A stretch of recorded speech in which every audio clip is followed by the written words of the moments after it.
wonderful. Be seated, gentlemen.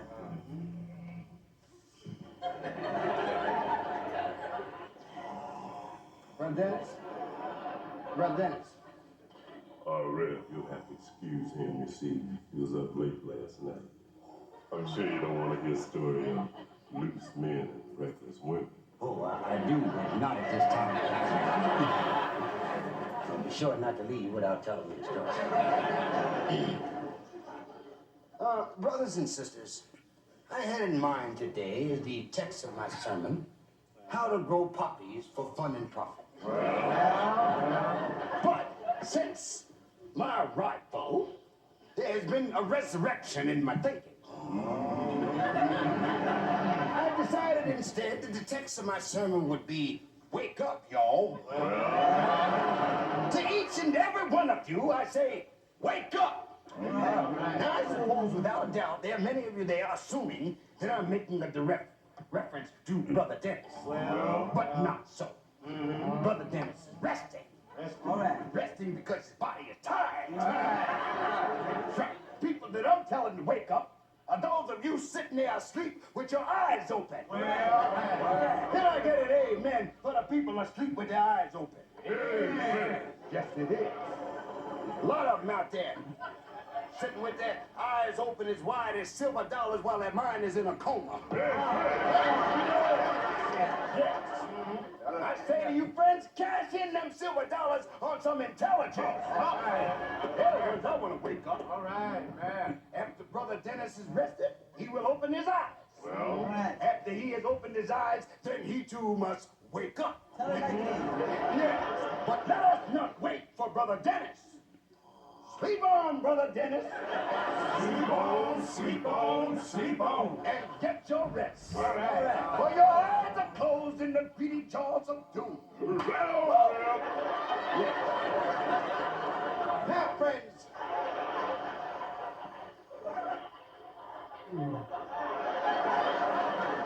The first thing we have to wake up to is the fact that many of y'all have been lying on the devil. Well, that's right.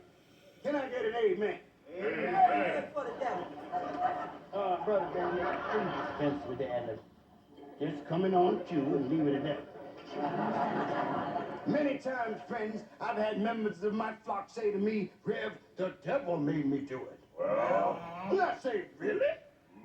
Well, how did the devil make you do it? And they say, Rev, I was walking along the street. That's what they say. They say I was walking along, and the devil come running up behind me. Yes, the devil came running up behind me with temptation.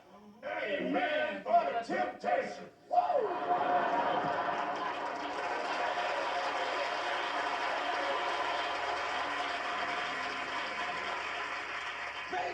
Let me tell you the way the situation really is. Actually, when you get down to the nitty-gritty, the devil hasn't got time to chase you. Well? You know why? Because there's such a big crowd hanging around the devil, begging him to tell them what to do. There isn't room for the devil to move. All right. The devil can't go nowhere. The devil can't chase nobody. The devil's a very busy man. And the devil is on the job 24 hours a day. That's right. The devil isn't worried about the rent. The devil doesn't get hungry. The devil doesn't get sleepy. The devil hasn't been to sleep in quite a while.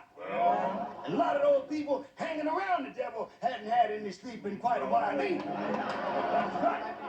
As a matter of fact, I'm getting kind of tired myself. Amen for tiredness. Amen. Now, friends, what happens is, a lot of times, many of y'all get tired standing there in line waiting to get instructions from the devil.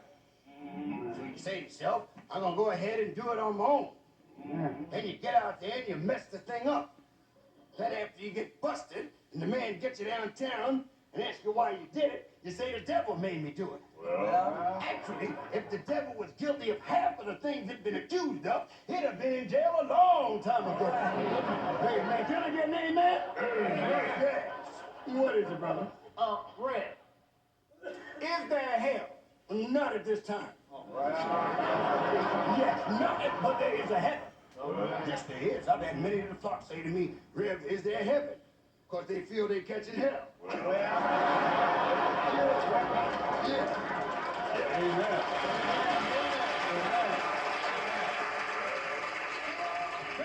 say to you, there is a heaven.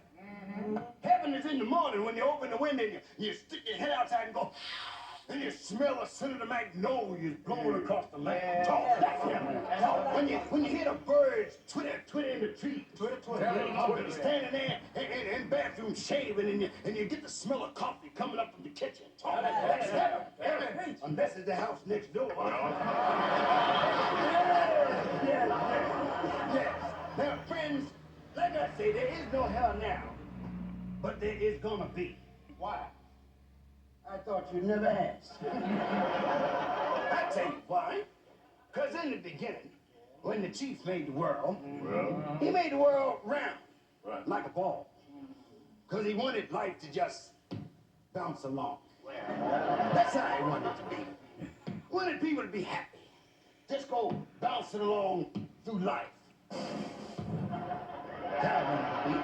Can I get an amen for the bouncing along? Amen for the bouncing along. Then he made 2 axles after he made the world, and he put 1 axle at the North Pole.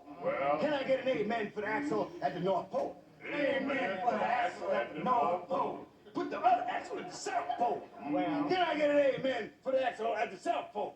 Amen for the axle at the South Pole. Yes, sir. You know why I put axles at the top and the bottom? Because they wanted the world to revolve.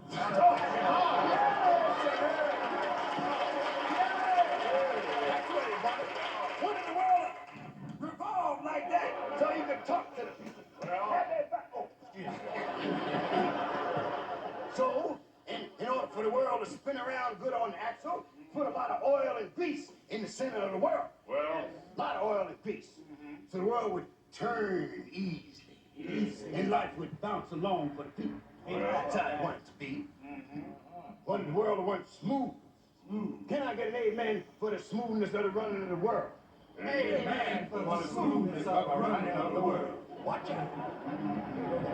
Now, friends, let me tell you what's happening. Y'all won't believe this. Well, why say it? There are a bunch of sinners in Texas, Arizona, New Mexico, California. Have I left out any states? Oh, yes. Yes, they in Oklahoma, too. And what they're doing, friends, is they're stealing the Lord's oil. Yes, they are. See, they're stealing the Lord's oil. Friends, a few months ago, I was staying at a motel right across from the Los Angeles airport. I was checking in the motel. I looked out of a room window and I saw it. There was this great big thing over there going like that. Pumping the Lord's oil out of the ground. Stealing it. Well, I looked, I couldn't believe it. Went to sleep. Back at 12 o'clock that night, I got up and I went to my window and I stood up on the desk and I looked, and in the distance I could see a multitude of them. You know what they were doing? They were going like this. Yes! Going like this. Stealing the Lord's oil. Now let me tell you what's going to happen. Pretty soon all the oil's going to be gone. And when the oil's gone, it's going to be dry down there. And when it gets dry, the earth's going to start rubbing against the axle. When it starts rubbing against the axle, it's going to be friction. And friction starts fire. And when that fire starts, you know what's going to happen. Well, it's going to be hell, y'all.